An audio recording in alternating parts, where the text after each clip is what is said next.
There we go. So we had just been started to talk about, let us call it other meditation Yeah. practices. And that the point that I'm kind of making is that the other kinds of meditation practices are not actually other kinds of meditation practices. Everybody's practicing sati. They're just leaving a few pieces missing. Sort of like having a car, and they take out the back seat, take out the window glass, they take out engine, and pretty soon they've got their vehicle, except that it's not going anyplace. Yeah. But when we add all of the things back in, all the skills that are added to it, and also these skills, almost all of the skills, can be developed other places. So let's talk about Yeah. the skills and what skills that need to be developed. The Buddha starts off with the skill of right. And when we say view, we're not talking about a noun like a viewpoint, Yeah. view, an attitude. We're talking about looking, investigating, taking in data over and over. And when do we do that? When we remember to. So now we've got the two main skills. Whenever you remember to look, look. Now, this is actually two skills that are necessary for martial arts Yeah. within a context, not remembering all the time, but only remembering that you're in the ring and that there's danger and you got to wake up and watch what you're doing. Hmm. But if you're in the boxing ring, say, uh, well, I think the rounds last for about 2 minutes, and then the really big prize fights are 15 rounds. So altogether in that whole match, there's like 30 minutes of mindfulness. That's all that's necessary. But if you don't have mindfulness, you're going to lose that bout. You're going to get Yeah. hit in the face every time you're not looking. Okay, so that's one of the places that martial arts and those who practice martial arts are already developing a skill that they can now apply to Ānāpānassatisutta. Yeah. And then the next one, uh, remembering and then looking. Also, looking itself is a skill. Now, in martial arts, that looking would have to do also with the quality of response or reaction time, where the skill of looking and being here now with Ānāpānassati also has the quality of developing discrimination, Hmm. discernment. Hmm. Just like in prize fighting or in martial arts, learn the difference between a blow that lands home and does its job, a knockout punch, is Hmm. different kind of punches that 5-year-olds give each other. Hmm. And so that's also the quality of the discernment of recognizing what kind of thoughts that we have are knockout punches and what kind of punches don't matter, don't mean anything. That's something I've been noticing a lot over the past couple of weeks since I've been doing the practices that I see you're recommending for beginners. Just being able to discern how much easier, like how much more enjoyable and easier meditation is when you're actually putting some wholesome thoughts in there and just watching for the hindrances, as the center, with the breath, not because a lot of the other meditation advice I've been given in programs I've followed, like you say, it's like concentration based. It's not necessarily samadhi based. It's concentration, and then there's a little preamble about the hindrances, but they're not treated as something that's like you're gonna sit here and get the breath going, control it a bit, and just find the hindrances and just get them out of there. And so Exactly. there's been some discernment just seeing how effective that is. just from doing it. It's obvious how well that works. The two major places where you find it practiced incorrectly is one under the label of noting, and the other one is under the label of choiceless awareness, which is more basic.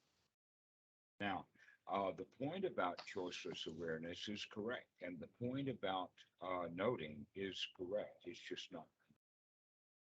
Mm-hmm. The problem with the choiceless awareness is that the student is taught to be choiceless aware of what's going on outside. Mm-hmm. Yeah, go down from supplier. So what? Right? So that's the kind of way that they're looking at it. But in fact, choiceless awareness is very, very much then like the noting method of Mahasi, Mm-hmm. in the sense that the noting method is to note what's going on the inside, but not doing anything about it. Just noting. Yeah. This is the whole practice, in fact.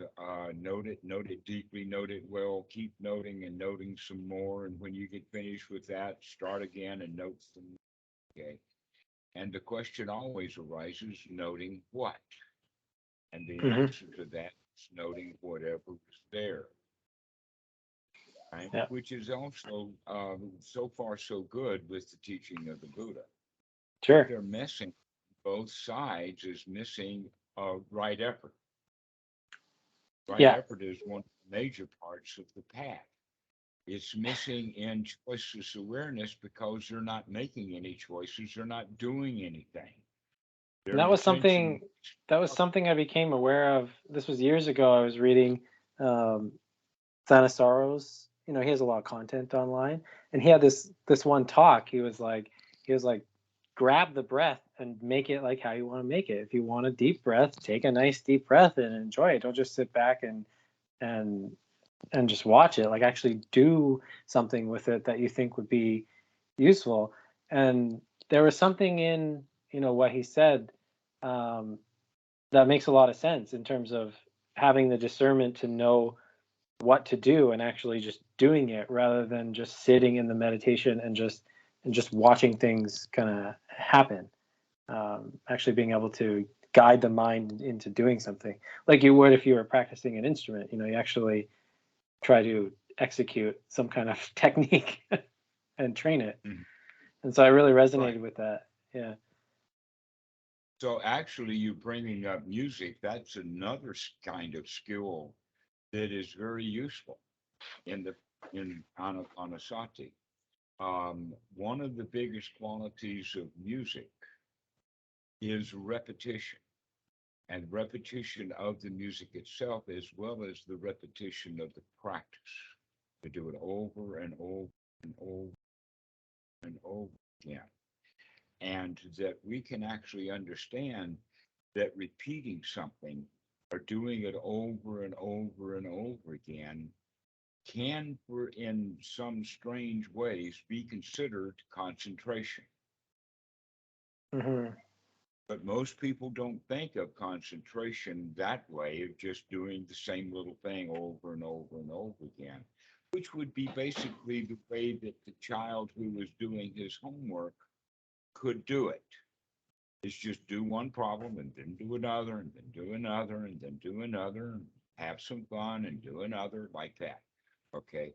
But when the parents or the teacher says, do your homework, concentrate, now the child has to struggle with each one of the examples or each one of the puzzles. He's supposed to add something to the doing of the example or the That's exactly what happens with he has musicians to too. add struggle to it. Right. So concentration has the quality of struggle, and Ānāpānassatisutta has the quality of seeing the struggle and removing it.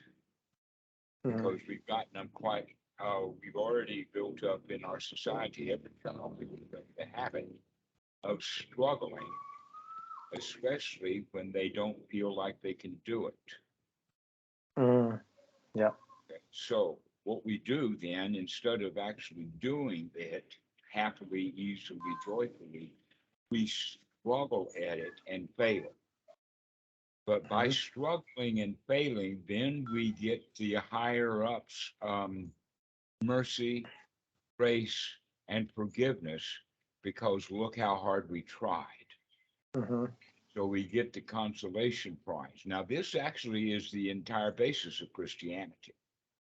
Yeah. This is Yeah. 99% of Christianity is that, okay, you're a sinner, go and stop sinning, but I know you can't do it. So come and confess and then go and sin some more. Yeah. And when you're dead, God will give you, because you did confess and did screw up, but you worked hard at not screwing up and did it anyway. Now you're going to get forgiveness and get into heaven.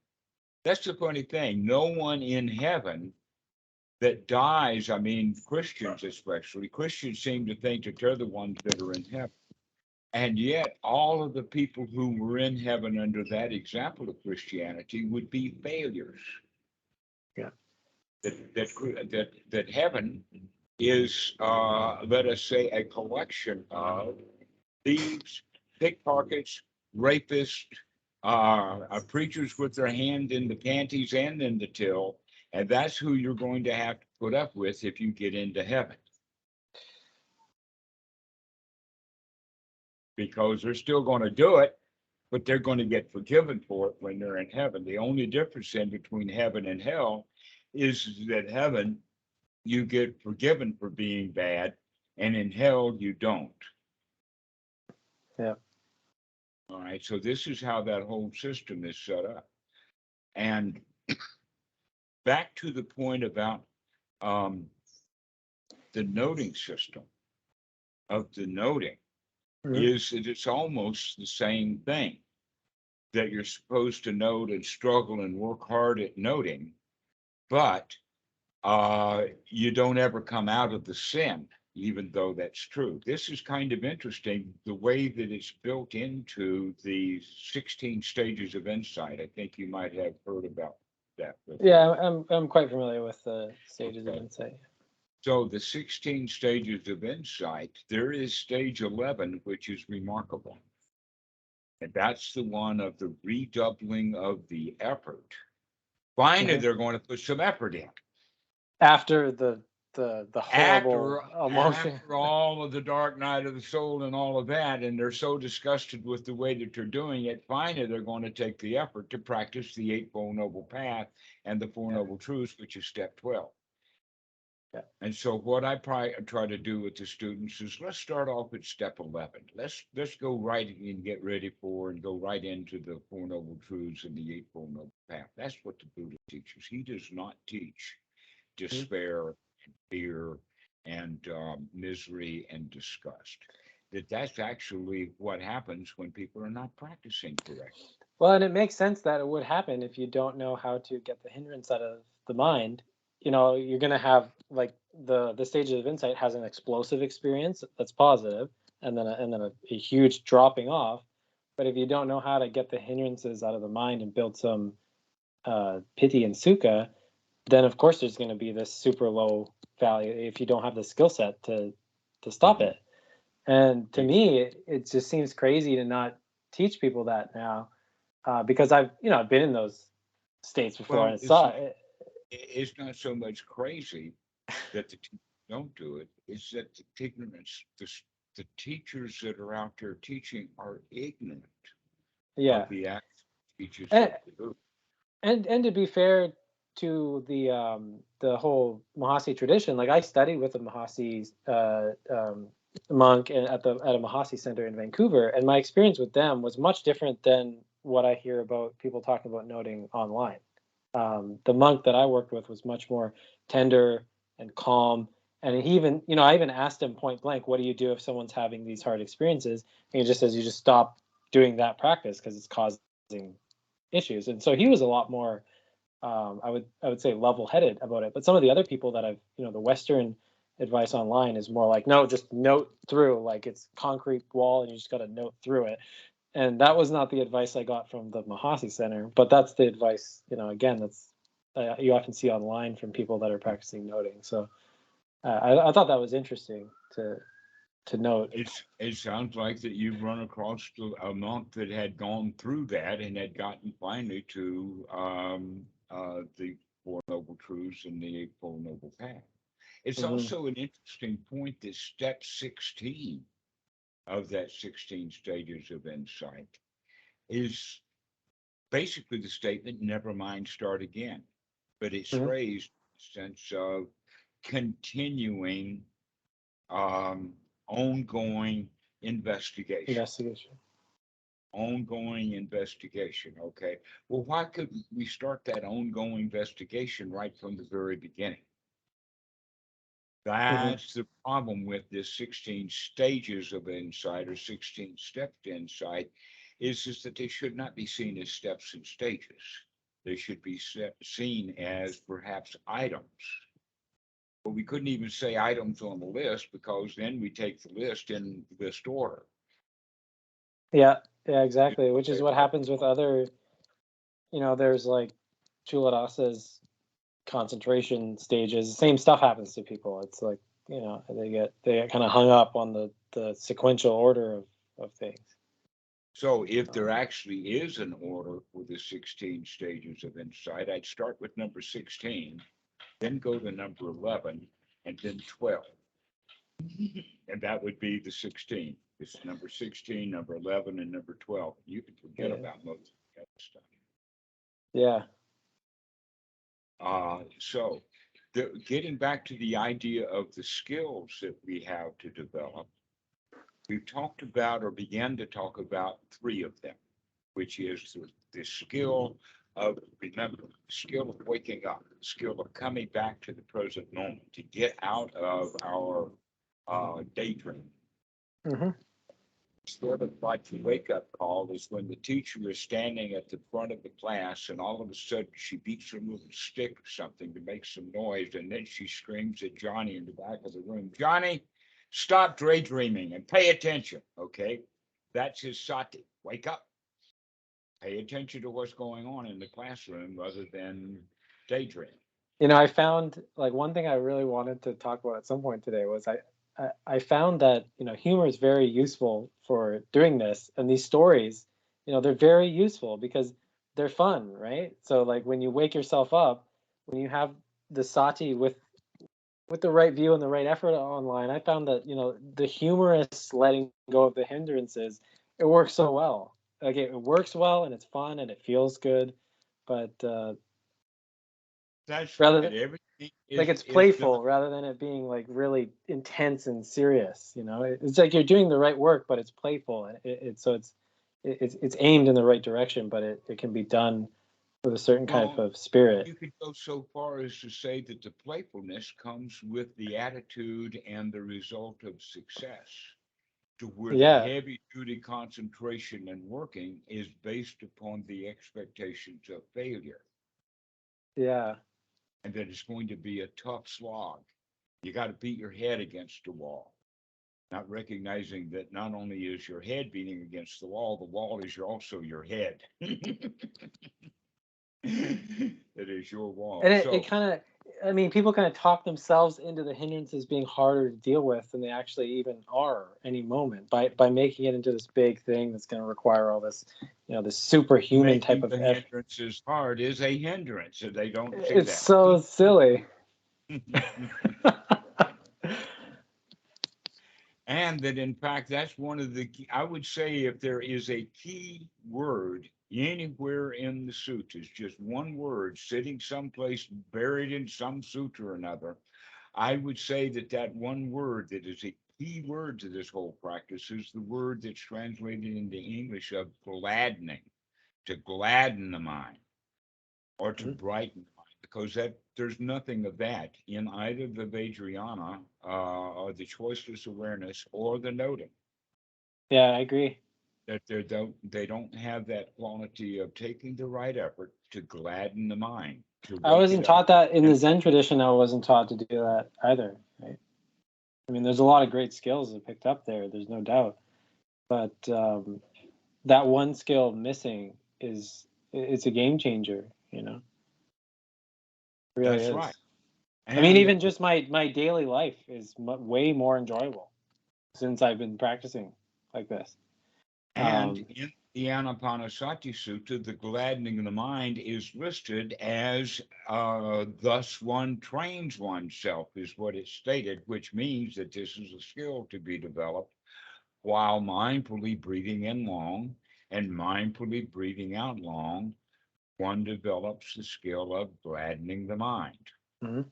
That's actually the way that it's phrased in Yep. the Suttas, and that this is the quality that so the right effort of gladdening the mind is exactly the same as the right effort to change the unwholesome thoughts into wholesome thoughts. Mhm. And that's what's missing in the Mahasi and it's missing in the Vajrayana. But I'm not really sure, in fact, that it's missing in Mahāsīhanādasutta method. It's missing in, by and large, the Western Buddhism version of Mahasi's method. Yeah, and And that, that's a really interesting point because I've heard you talk about that. I heard you talk about that with other students and with Daniel Ingram. And my own experience studying with a monk that was from the Burmese tradition, he studied with Sayadaw, was that he was very joyful and very tender and playful, and it was infectious when you're around him. But for a Westerner, like he already has that online. So maybe for him, when he does noting, he already has this wholesomeness online while he's doing the noting. But for Westerners who are studying with him, that might not be the case. I mean, there's tons of analogies you could draw with that, but it'd be like a musician already having good rhythm, and then they come for piano lessons, and you start teaching them, and they don't really need to do the rhythm exercises because they have that stuff. uh-huh. You're right, exactly correct. So, um, I'm reminded of the conversation that I had with Steve Guru Mm-hmm. Viking, Steve James, and Daniel Ingram, where we were talking about the Mahasi method. We actually did Yeah, I watched that. I watched that a little while ago. and what Dan did in that was he did his diligent research and he brought up a passage from Mahasi on joy. And I Yeah. said, "Well, I already knew that, but in fact, the way that I stated it is that, well, we're done here then. We just made the point that Dan and I completely agree that that's what's missing in the modern version of the Mahasi method is the gladdening of the mind and the joy. And Mm-hmm. that in some of the Burmese traditions, that's true, but it seems like that where things got kind of shifted or turned was when Mahasi, after he died, U Pandita took over, and he was Yeah. then the primary show and the primary exporter of the Mahasi tradition, and it was he that made things really, really tough on the Yes. student.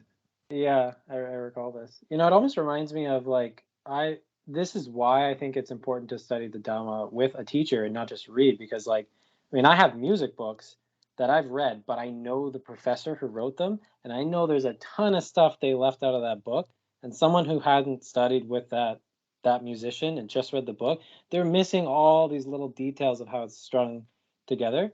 Mhm. And I mean maybe that's what's happening with how noting has come to the West, and it's very big online. Uh, but yeah, I mean that's probably something like that, right?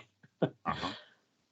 Well, we can go down that thread, but let's for at least a Yeah. little while, let's continue on with this issue of the skills. What skills do we need in skill development?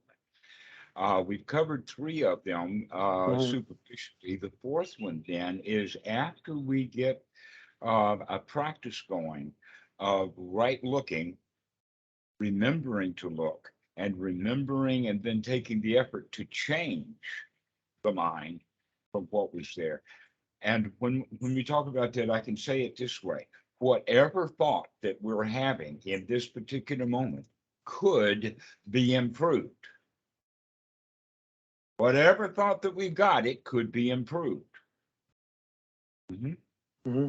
And in that regard, we can send, all right, well, let's look at it from that way. Whatever thoughts that I'm having right now, we can make a slight improvement. An example of that is, oh, the wife wants to buy land. Oh, poor me. Where's the money coming from? She wants to buy land and I don't. I And think we we can share. change I think we that. share that story. Well, we can change that into, well, we can afford the land. I mean, if that's what she wants, we can do that. Okay, so that's the way that we can begin to change our thoughts. Well, maybe it'll work out. Maybe it'll be okay. And so we can begin to change all of the negative thoughts, like the Democrats, for instance, have just lost a primary or something like that. And the negative thoughts is, oh no, things are terrible. We're going to have a terrible election come November. And the correct answer to that would be, instead of that, we can say, well, now we've got something to do. Now we know where the weak spots are and we can go take care of it. So there's always ways of gladdening the mind and making a change to it. Mm-hmm. But if you do just the noting, it's going to spiral down, down, down into fear, misery, disgust, despair, and a strong determination to get out of it, which is step 6, 7, 8, 9, and 10 of Mm-hmm. okay, so all of that will be, let us say, eliminated simply by that quality of gladdening the mind and bringing the mind back. So now that we've got those three things going, then the fourth one is added, according to the Buddha in Sutta number 117. The fourth ingredient that's added is samma sankappa, The attitude. the attitude. Right now, Yeah. in Bhikkhu Bodhi's version translation, he uses the word thought here, but a better word would be right intention. You know, that second one. That's what I had heard before. Right intention. Right. And intention has also to do with that attitude or that expectation, Mm-hmm. rather than an actual verbal discursive thought. That the Mm-hmm. verbal discursive thoughts that we have, uh, we can start off with that. But Mm-hmm. after a while, we begin to actually look at and start changing our attitude about things. And that comes about with success. You I see, felt that starting to happen. Um, that yeah, the norm. you can feel the attitude like from bottom up, like top down. You can change the thoughts, but then after a while, you just feel the attitude bottom up changes, and it just pulls you in that direction even stronger. Like you really feel it. Like Precisely. I was just This is laying the issue. I was laying in the living room last night, did a bunch of practice yesterday, and there's this little screensaver on my TV with these flashing colors, and I was just sitting there like, this is pretty nice. Everything's great. Everything looks beautiful. Like a nice little screensaver on my TV. Like the everyone's fed. Like life is great. But it was more like it was really felt. Like it was strong, and it was the attitude was anything could Yes, happen. This will be fine. exactly. Okay, so that was the fourth skill that comes through development of the other three. The other three run and circle around each other, it's stated. And then we add this fourth one, the samma sankappa, which is the right attitude. And that is based upon the confidence of having been successful at being able to wake up, take a look, and gladden the mind. Wake up, take a look, and gladden the mind. And now you've gotten the mind gladdened and you feel successful at that. So now you wake up, gladden the mind, take look at what you're doing, gladden the mind, and then kind of in a way, I know that there's some Buddhists would not like that, but take credit for it in the sense of acknowledging the success.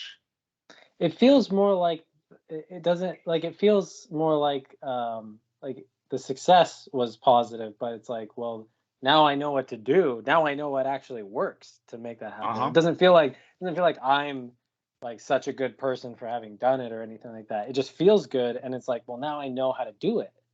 Like, this is great. Exactly so. Right. It is not my what a good boy am I. No, no, no, It's no. wow, this is the way to do it. This works. Yeah, and something interesting, I heard you talk about this and I've been experiencing this. Now, it doesn't seem like hindrances won't ever come back, but now there's just like an honest, well, now I know what to do. This is great. Like, there's no problem. If the hindrances come back, boom, boom, boom, I have a few little things I do. This is great. That's exactly correct. And then there is one more step to that. And that is that not that we have the general idea that hindrances, yes, I can handle them.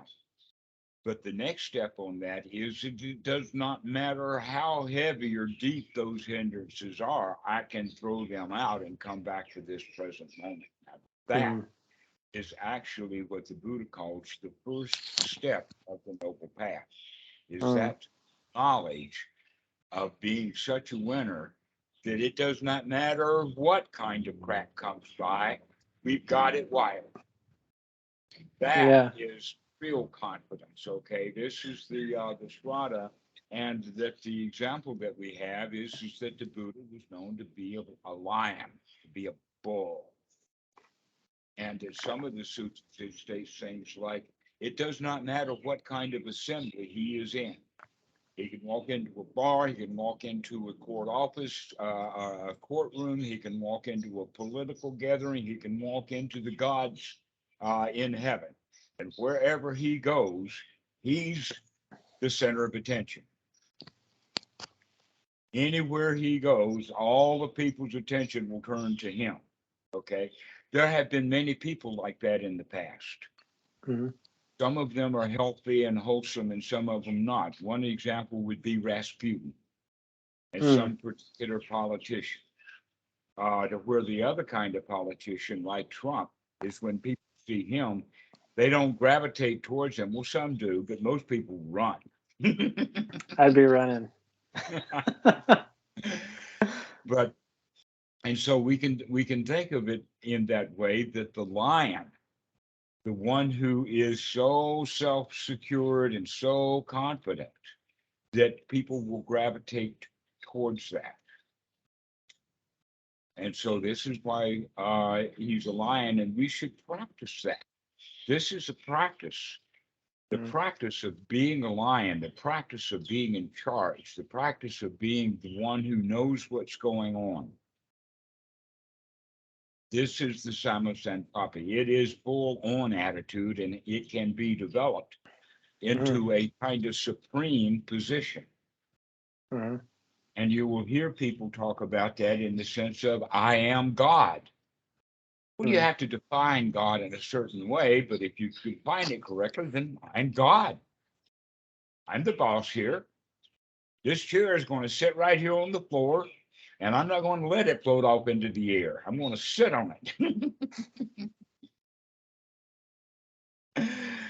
Okay, so this is the way that we look at it, that we can handle anything. And we start with that by changing the thoughts that we have that are defeatist thoughts of difficulty, Mhm. into thoughts of ease.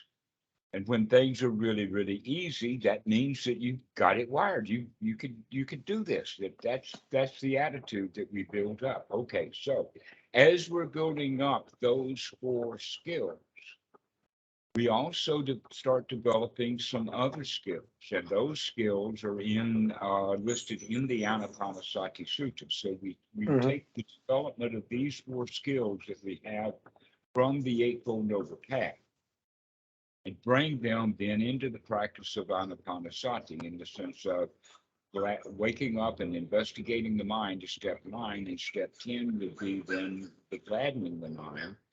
But now we're going to be working in some other areas, and that is that instead of just talking to ourselves, we're actually going to start working with the way that we feel. This is where the vedanā comes in. Mhm. That in fact, the way to talk about it correctly would be that as we're beginning to change the mind, the way that we do that is by using the body. in the sense of watching the body breathe, becoming aware of the sensory input. That you've known that there are, in Buddhism, we think of it as six senses, six of them. Yeah.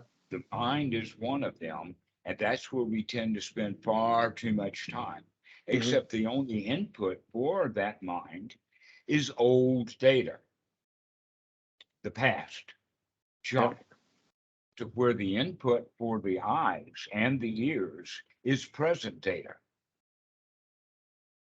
So if we are coming out of the past and out of the future, we're actually coming out of the mind and the sense organ of the mind into the other senses of the body, the eyes, the ear, especially the touch, because we have gotten so out of touch with touch. And it happens in childhood. Children are extremely kinesthetic oriented. If any little boo-boo and the child will cry. Any sensation is a strong sensation. All right. But as we learn to grow up, part of what we do is begin to stop thinking about the body. In other words, when a child is learning to walk, they're always in the danger of falling down. And they're mindful of that. But once we get the skill of walking developed, we stop even thinking about walking. We just walk without even thinking about it. We let it be done by motor skills. That we do need these motor skills, because if we had to think our way through every movement that we made, we wouldn't be doing very much. In fact, the old joke is that one of the animals in the forest saw the centipede. And so he goes up to the centipede and says, wow, I've only got 4 legs here and I know how to use them. But your centipede, you've got 100 legs. How in the world can you walk with 100 legs? And the centipede thought a minute, and then he lifted this leg and he moved that one back and forth. And then he fell over. And then he says, as he had fallen over, I don't know. That's what happens to piano players. I wish you hadn't asked. That's what happens if you ask a musician, how do you play that? They start screwing up, but they start overthinking it. Exactly. Yeah. If you ask the musician how he played that passage, he'll start overthinking it and he'll screw it up. Yeah. So if that's the case, then as we are young people, we spend less and less attention to the body at all. We don't watch the breathing. We don't watch our hands. We don't watch our postures. We don't watch much of anything, because we're very outward and past and future oriented. So we're even thinking about something. Which is like what you were saying before. If you have some other life skill like martial arts that's forcing you to pay attention to the body, and you've been working with that, it makes sense that you could bring that to the meditation practice, because it's not like meditation is a bunch of skills that have nothing to do with the rest of your mind. It's just they're not often trained very well outside of the meditation, but some of them could be. Well, there are side skills that are developed. An example of the side skill of walking meditation is that people begin to start walking very quietly.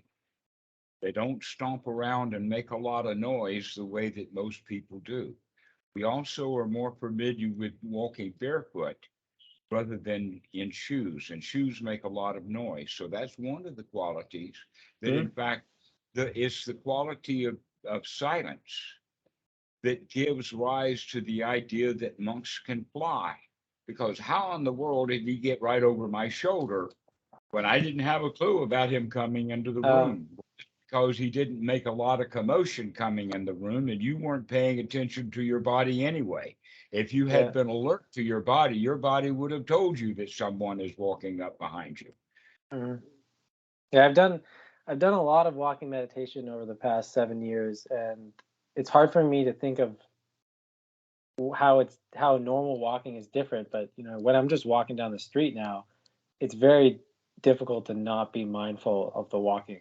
Like, even if I'm listening to music or listening to a talk, the feet are in my awareness. They never disappear anymore. That's just the way it is. But it's hard to remember what it was like before, like 10 years ago. I'm assuming I wasn't mindful of it, but I can't think of that. So bodily awareness is a kind of a side benefit of or a side skill of paying attention to the body, of waking up the body to feel the sensations of the body and the breathing and all of that. So we work with the mind to work with the body. That we cannot take a long deep breath until we remember to take a long deep breath, or the body does it naturally because we're running upstairs or up a hill or something like that, and then the body will start to breathe heavily. But if you think about it, you can breathe in a deep, strong, relaxed way. Okay, so in that regard, we can now see that we use the body and the mind together. And we're going to take them as kind of a pincer movement to get to the heart, the real difficult one, which is the vedanā, to learn to control our feelings.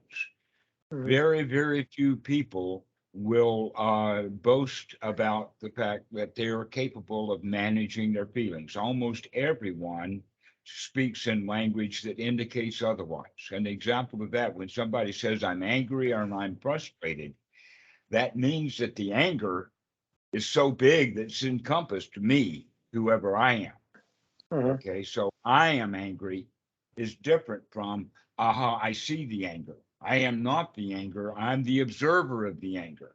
So this topic is something I wanted to talk to you about being able to influence / control feelings is something that the message you get in the West, because it's very, for Western meditators, is very much this mentality of we shouldn't control emotions because that'll suppress them somehow. We should just stand back and watch them and let them take their course. And even the other day, I was in another Dhamma group, not one of your groups. I won't name the teacher just out of some respect, but the whole mentality in the group was that you can't influence your emotions, and it's really interesting hearing that now Well, after they can't practicing. because they don't know how. They don't have the skill. But there's the mindset's even deeper than I don't have the skill. The mindset almost is it's dangerous to try because it's going to cause some kind of chaotic explosion. We have to just kind of take it and sit back. And after practicing like this for a couple of weeks, I'm like, this is crazy because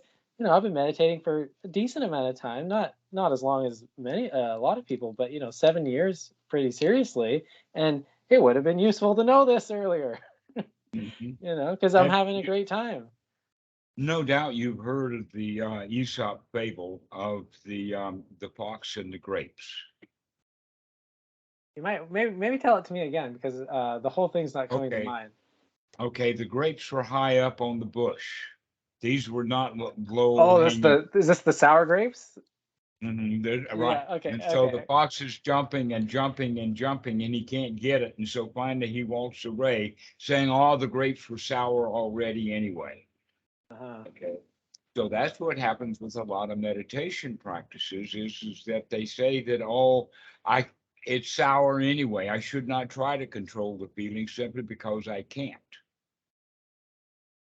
But if you can't control the feelings, then how are we ever going to come out of our anger? How are we ever Exactly. going to come out of our greed and our ill will, which is the source of suffering? So what they're saying is that by saying you can't change your feeling, they're saying basically what the Christians say. You're stopped. You're stuck. You've got an original sin. You've got an albatross, and you're going to have to deal with a God or something because you can't fix it. And it also leaves aside this whole notion that's in the just all the Buddhist literature of you know things happen based on causes. So if you have a negative emotion, there's a cause to that, and you can do something about it to change it. That's the whole game, is Mhm. it? Is it not? Right. That's a major distinction between the teaching of the Buddha and the old Hindu. They had the idea of the karma in the sense that the cause and effect, what causes this effect that we're having right now, happened a long time ago. And Yep. you can't do nothing about it because it happened so long time ago. But the point of the Buddha is that no, the reason that you're in this situation right now is because of what you just did. Mhm. The cause and effect were immediate. Mhm. And then, in fact, in the Sutta number 12, in the lion, the large Sutta of the Lion's Roar, this is one of the first items on the list. Actually, it's number 2 of what makes a Buddha. The first item on the list is that a Buddha knows what is impossible and what is possible. Okay, breathing is possible. Holding one's breath for days at a time is not possible. You'll die. Okay, so that's an example of it. Now we can think of it like this. You were born, you will live, and you will die. That's possible. Not only is it possible, it's evident. But reincarnation, there is no evidence of that. It's Sure. impossible. And when we can see what's possible and what's not possible, then we can begin to see what kind of stories people are telling us are all-faced lies, because what they're saying is impossible. Yeah, I have a very some of my friends know this, and if they watch this, it'll be funny. But I have a very low tolerance for magical thinking. Like, it's extremely low. And I mean, you know, probably more than anyone, that the meditation community is just a circus with this stuff. Because they believe in things that are not possible. Yeah. An example of that, I can sit here in misery and call it meditation hour after hour, day after day, until I rack up 100,000 hours of misery, and then the karma machine is going to come in with a Shakti pot and make me feel blissful. I mean, That's impossible. But that is, I think, the operating assumption. Maybe not verbally evident in someone's mind, but it's the operating assumption that's guiding a lot of people's behavior in this sphere. That kind of, I just got to keep playing the lottery until something happens, and I'll win the bliss jackpot forever. And the thing that people are beginning to wake up to, and that is that the jackpots and these lotteries are rigged. How many? In fact, the Michigan lottery, they went that way for years because they didn't ever come up with a winning number, so they just added to it. Yeah.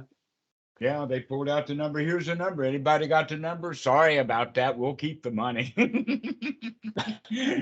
Yeah. And nobody wins. Nobody wins that lottery. Okay, that's how it has wound up. And so this gives the idea in Western Buddhism that always been centuries since anyone's become enlightened.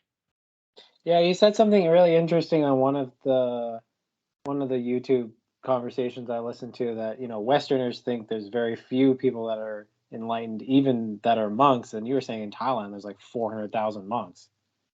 Yeah, I like would something say like the number that I've heard is 25,000, but I heard that 30 years ago.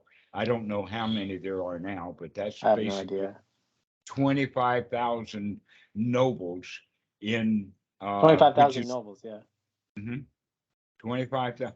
I'm not sure whether that was referred to as just nobles or fully enlightened arahats. Sure. But in any case, it's not nearly as unique and as uncommon. You see, Yeah. that's the thing about Jesus, is that if they had left Jesus as an example for everyone to follow, we'd have a completely different Christianity. But what they did is they put him way high up on a pedestal. Yeah. He's unique. We only have one Jesus at a time, Okay, and we've already had one. Humanity's had their Jesus. Sorry, we've run out. No more Jesus left. He was a unique, special kind of son of God, without recognizing that we're all sons of God. We're all sons of God. We're also all sons of bitches, too. And we don't know that we have a choice. We all think that we're sons of bitches, and that's just it, that we're born into suffering, and that's just it, that we're screwed. Because we can't change the way that we feel. Now, if we can develop the skills to change the way that we breathe, and change the way that we think, and change the way that we experience the world, we can also change the way that we feel. that in fact we have been changing the way that we feel, we just didn't know it. So the way that I express that is we have been talking ourselves into feeling bad for our whole life. Now it's time to talk ourselves into feeling good. This is what those gladdening, wholesome thoughts are about, is that they do affect the way that we feel, which you're, you know, let's say a clear example of that you can change the way that you feel. It's really quite possible. I mean, all I've always meditated a lot in the past, years, but all I started doing, as I said, let's start from ground zero. Let's just do 10 minutes a day, 5, 6, 7 times a day, who knows, whatever I can fit in. And it's been really nice, because the practice doesn't really feel like it stops between the sits. The sati is still very frequent, just Well, you it could just go so far as to say then that your sitting meditation is when you were intensely practicing remembering. yeah. So that you get up off the chair or get off the floor and go about your daily business, you continue to remember. You continue to remember because that's the skill that you're developing, is the skill to remember. And it's interesting, I'm sure everyone's background is different, but my background of having this piece missing, it makes it feel so good to do. So there's a really good like motivation for doing it. It's because like my days are fucking a lot better when I do it, and even not just the whole day, but the moment feels better. Whatever I'm doing, it's just so it almost like makes a feedback loop. Like it's so self-reinforcing to do it. And even when the mind starts to drift and maybe some hindrances come in or distraction or whatever, it's like, oh yeah, I don't have to I deal with can that. remember it. Oh, look at that. I can see that. Exactly. Okay. So, in the regard then, now that we're beginning to talk ourselves into feeling good, this is now in the Ānāpānassatisutta, where the Buddha says, mindfully breathing in long, one trains oneself in sukha, and mindfully breathing out long, one trains in sukha. And then you go to the Pali Dictionary and you find out that sukha actually has clear definitions. Also, we can see that sukha is exactly the opposite of dukkha, that when you're in a state of sukha, in that moment, you're not in dukkha. And yet, within the Western Buddhism, we think that dukkha everywhere, and it's going to stay there for years, and you're only going to get rid of the dukkha if you're really, really lucky, right? That's the kind of way that they phrase it. That is how it's phrased. And I mean, even when people talk about the three characteristics, they talk about no self and impermanence, which I'm fine generally with the way that's spoken of. But then this dukkha part is in the Western tradition, it's often just phrased as like, well, nothing satisfies, that's it. There's not really more of a conversation. But the way that I'm hearing it from you is that this being satisfied, it doesn't necessarily have anything to do with what's going on. Yeah, things don't satisfy, but you can train yourself to be more satisfied. Mm-hmm.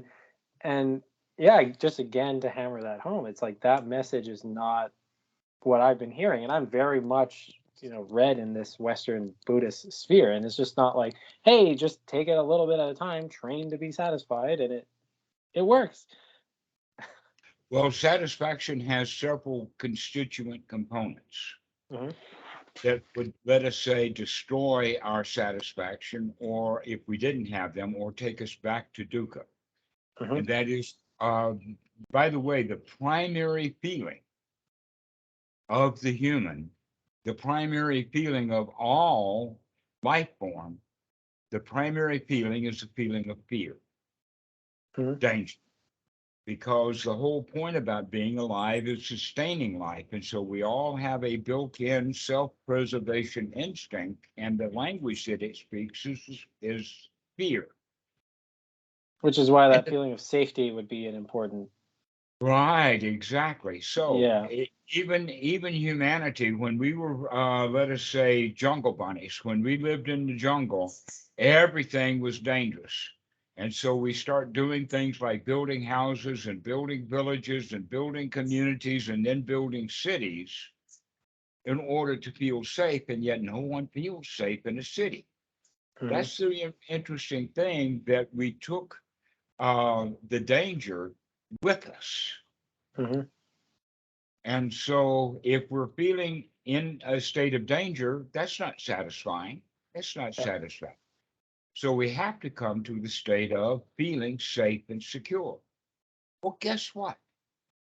The reality is that we are safe and secure. Right now, there are no alligators, there's no monkeys, there's no crocodiles, there are no mafia bosses. You don't have a boogeyman in your closet, there's not a bear under the bed, that you're safe. And we don't give ourselves credit for the fact that right here, right now, we're safe. We start thinking about emails, and then we feel insecure because of an email. We feel insecure because of a water bill. We feel insecure because of a comment. I want to buy some land, and all of a sudden, oh no. Yeah. Okay, Yeah. so just a comment, and people get angry and uptight and upset because of a comment or because of a thought. Hmm. But the real danger is not there. So paying attention to the reality of the situation and talking to ourselves about with thoughts about the reality of the situation is that we are safe right here, right now. Why can't we give ourselves credit for feeling safe and secure? Because almost all of the dangers that anyone has ever had is either going to be in their past or in their future. That in fact, some people would go so far as to say that every problem that any particular human being has ever had in their whole life, 99% of those problems didn't ever happen. They didn't materialize. They stayed mental. And here we are developing and thinking about 99 things that could go wrong when in fact none of them go wrong. This was something I noticed over the past 2 weeks of doing this practice and following your videos and material and stuff. Is just the the relationship with time seems different in terms of, like, you can use time as like, I gotta meet this guy at 7 o'clock and we'll both be there and that's great, but it doesn't really seem real in the same sense that it was before, in terms of, when you're thinking about futuristic problems, they're just kind of, they're just thoughts. They're not like everything's good right now. I'm just sitting in a well cooled room, in a decent chair. I got water, like in that sense, like what's Got actually going on everything I here. need. I got it. Yeah. And we Right got this now, we're okay. Okay. right now. We got So, this technology, and we got to talk, and everything's pretty good right now. so we don't pay attention to that kind of stuff. Mm. That that we're always paying attention to the possibility of what could go wrong, and anything could go wrong. I started kind of experimenting with this, like just watching how thoughts like drive up this fear and this kind of distracting attention, and I just started putting kind of funny thoughts in the head, like there's a unicorn outside that might die if you don't run outside and deal with it right now, and you can just see how ridiculous that is. Like it doesn't get your body fired up in the same way that a thought that you really are invested in does, but essentially they're very similar to each other in a Mhm. certain sense. They're both just, the mind just yapping. Correct. Exactly. So, dealing with fear that way, the next item that we can look at is the issue of comfort. That if you are in physical or bodily discomfort, never mind mental, because that's what we're dealing with. But if the body is not comfortable, then we're not in a state of satisfaction. We need to be in a state where the body is comfortable so that it can relax. That's in fact step 4 of Ānāpānassati, is to not just become familiar or investigate the body as step 3, but do so with the intention of relaxing the body. Hmm. And yet you will find things like the Goenka method with the strong determination sitting, which by the way is Burmese too. And people Oh, will I sit mean, for a long time and their body will become uncomfortable. I sat in the Zen tradition, right? It's brutal sometimes. Like it's really something. Mhm. Not enjoyable for the body. Is not enjoyable for the body. And because it's not enjoyable for the body, it's not enjoyable for the mind. And there's no sukha there. It's just more dukkha. Now we've got bodily dukkha. And then you Okay. wonder why you're not running back for the next retreat the next month, right? I know. So having shorter sitting sessions in these retreats would be a good thing to do. To I've make been really enjoying the shorter sessions. I've been getting very calm, very happy. My body feels great. I know I get to do more of them during the day. This is great. Sometimes they go longer if I have time. Right. Yeah. Well, if the mentality is that this is really tough nookies, this is tough going, and you're going to have to beat your head against the wall. And that mentality is that, yeah, and I'm going to have to keep beating my head against the wall for an hour or two, Yeah. right? Because of the quality of endurance. Um, so if we have sukha, that means that it's got a basis or a foundation of freedom from fear. I wouldn't call it fearlessness, because fearlessness has to do with bravery, or we walk into a dangerous situation. You can see in the old days that someone is putting on his battle armor and battle gear, and he's fearlessly going off into battle. Yeah. But that's courage. Yeah, because you wouldn't That's even and you wouldn't even use the term fearless unless there was something to fear. right. So a better way of looking at it is that this same guy, instead of dressing in battle armor to go out to battle, he's actually going to cook dinner because he's got a guest coming. Why? Because I'm not afraid of the guy at all. You see, he got into battle armor because he was afraid. It was danger. So we have to actually stop getting ourselves ready for battle and start getting ourselves ready for a dinner guest. Because that's all that we've got. There is nothing to fear. He's my friend. He's not my enemy. So when we begin to have that idea, then we can have that feeling of that's why I use the word safety and security as opposed to fearless, because we don't practice fearless. We practice being safe and secure. Mm. Hmm. Because fearless is something you do in the face of danger. But when we recognize that the danger itself was manufactured, Hmm. and that there really was no danger in the first place, now we can feel safe and secure. With safety and security and comfort comes now the real issue is the satisfaction. And these three things together, safety, security, comfort, and satisfaction, are the primary ingredients of sukha. That if you Mm. have safety, security, comfort, and satisfaction, where's your dukkha? In that moment. Okay, so this is a skill to be developed, Hmm. but we're not finished yet, because the next part of it is that as we practice this safety, security, and satisfaction over and over and over again, we begin to again to get that attitude. Hey, I can do this anytime. It's not just a one-time shot. Now I can do it anytime that I remember to do it. And Yeah, and that's the path. I notice it starts just, you end the sit and the attitude feels good. And it's like, well, I'm just going for a walk down the street. I'm not sitting, but there's no reason to stop working on that stuff because it feels nice and the sati's still there. Mhm.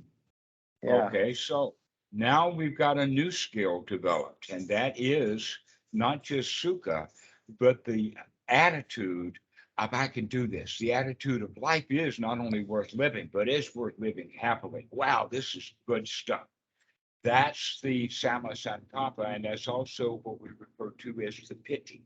The piti is the feeling, I've got it. Mm. Now, when we bring uh, the, the issue of gladdening the mind and throwing the hindrances out, bringing the body into a state of relaxation and comfort, bringing the mind into a state of satisfaction, and the winner's attitude. These are all skills to be developed. Okay. And by bringing these skills developed, especially when I add the word applying the mind to the wholesome and sustaining it on the wholesome, applying the mind to the wholesome and sustaining the mind into the wholesome, which eliminates the hindrances, having sukha and then that winner's attitude, the piti. Now, this is a combination of a group of factors that we would call samadhi and also call the first jhana. At being able to get into the first jhana quickly is a new skill to be developed. How can I get, do I have all of these little skills or laying around that I can put them together quickly? And can I then that is sustain totally, that? yeah, but that's totally different than, what you hear about the jhanas from a lot of people. It's a type of concentration attainment. It's a type of like mental focusing on an object attainment, No, and which there, is, that's got nothing to do with what we're practicing here. That's just a bad representation, or let us say, the bad translation of the word samadhi. Does not mean yeah. concentrate. It means Which is really interesting, because I found the same thing in music. It's often very, from teaching music and studying it myself, telling someone to concentrate is almost a completely pointless direction to give them. You would almost, like, if I was trying to get a student to do something, I would just tell them what to do. I'd say, put your finger here and just watch this note going to that note. I wouldn't give them this blanket statement of just concentrate more. It's almost like I don't know what they would do with that information, because it's just more they would stress. struggle and concentrate, which ends up like Yeah, it's really interesting, the parallels there. Yeah. so the example that I was using for mathematics is exactly the same issue with the music. If you tell the child to concentrate, he can't do the mathematics. He's too busy concentrating. If you tell the It's almost music, like they just try to start looking like they're concentrating, like they tense the yes. body up so it looks like they're doing something really, intense. And we learn to do that as children. So when we begin to practice meditation as adults, we do the same thing. Because when you listen to Richard Feynman talking about how to solve a problem, he's often just like kind of stepping back and kind of taking this wider, like, holy shit, I gotta take a second and think about this. Like, it's wider. It's not this narrow focus to solve an issue. It's a more kind of panoramic openness to things. That concept is actually, let us say, sprinkled throughout the suttas. Mm-hmm. But it's not actually directly specified of Mm-hmm. drawing back and taking distance. But it does have words like relinquishment, letting go. Atamayata is an example of that. I guess the Atamayata. openness is even applied, like, with the four foundations of mindfulness, that there's actually four different, like, kind of dimensions of your experience that you're supposed to be aware of. It implies that it's going to be somewhat open. It's not going to be narrowed on one of the foundations necessarily. Mm-hmm. Like, you're going to be watching the body and the senses and the mind objects and the feelings. So it's kind of, it's implied there, but and we have a concept like watch closely. In fact, I remember that from a song, Watch Closely Now. But the example that I'll use is, imagine that you're standing very close to the railroad tracks, let us say 5 feet from the tracks. All right, not close enough to when the train comes that you're going to get knocked over. You got to have a little distance, okay? But just a little bit of distance from the train. And as the train is speeding by, you're too close to it to see the letters on the side of the boxcars. You can't read the numbers. You can't see what company it had it. You might get some color.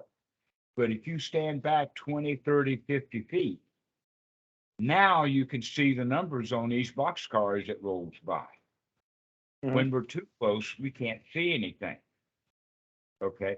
Now, imagine that we're in a cycle, and inside of that cycle, we're here and we like it, and then it changes to this and we don't like it. It changes to this and we like it. We change to this and we don't like it. And we're stuck in a cycle, up and down and back and forth and over again. However, if we can see by stepping back, we can see the cycle. When we're in the cycle, we can't see it. Mm-hmm. This is why I talk to the students in the sense of sometimes you feel like a nut and sometimes you don't. Begin to see your cycle. Watch what you're doing. Look at what over a longer period of time. Okay, so as we develop these skills, then the skill of being able to get into the first jhana quickly, and then the skill of staying in the first jhana quickly is a higher kind of skill.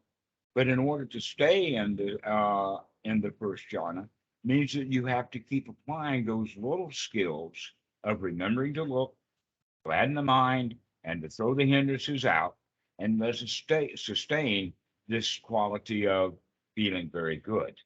Hmm. And so we can see that, wow, that means that we've got 4 skills in the Eightfold Noble Path. Then we have those duplicated, plus we're adding piti and sukha and applying the mind and sustaining it. And now we're adding getting into it quickly and being able to sustain that for a long period of time. And so we can see that there's a whole lot of skills that are put together with that. Hmm. And so this is the way that it's important for us to recognize that these little skills of ānāpānassati then will help with those bigger skills, because the skill of sustaining the first jhana is a way of getting the mind really fit for work so that we can see things clearly. And so this is now a basis for building even further skills. Hmm. The skill of being able to see the arising and the passing Which away is the of. layering you were talking about. Right. So there's many, many different layers of these skills, and there's many different ways for people to develop these skills outside of the practice of meditation, and then use these skills inside meditation. That's why I really like to have students like musicians and mathematicians and computer scientists and all of that kind of stuff. Yeah. But I'm not so much interested in having accountants and lawyers, because they've got a skill set that's going to not do them much good when it comes to practicing correctly.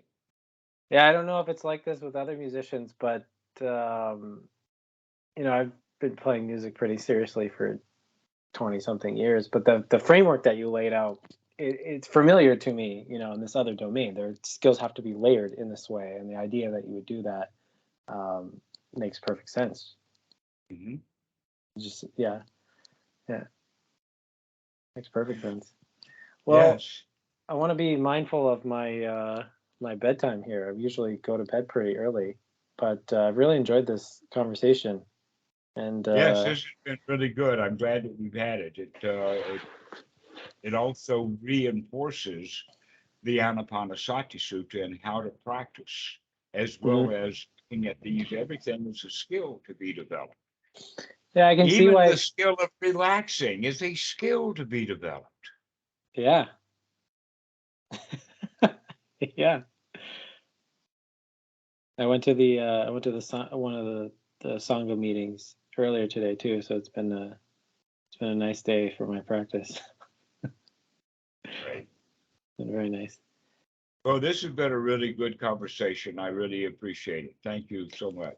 I'm excited for the next one. I'll see you I think during the next Sangha meeting.